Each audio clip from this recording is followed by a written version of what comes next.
Алтын Орданың мұрагеріміз деп жүрген бауырластарымыздың бірі бүгінгі татар жұрты. Қазанда келесі жылы Орданың 750 жылдығы ресми дата ретінде аталып өтілмек екен.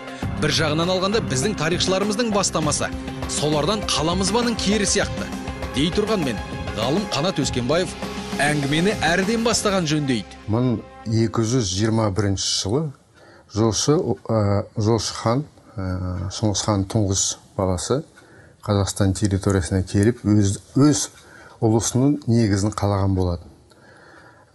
Шартты түрде айтсақ, мысалы, 1221 жылы Жошы ұлысының негізі қаланса, 2021 жылы Жошы ұлысының, немесе Алтын Орда ұлысының 800 жылдығын атап өтуге болады. Десе де, Қанат Өскенбаев Алтын Орданың 750 жылдығын атап өтудің бәлендей қажеттілігі жоқ деп санайды.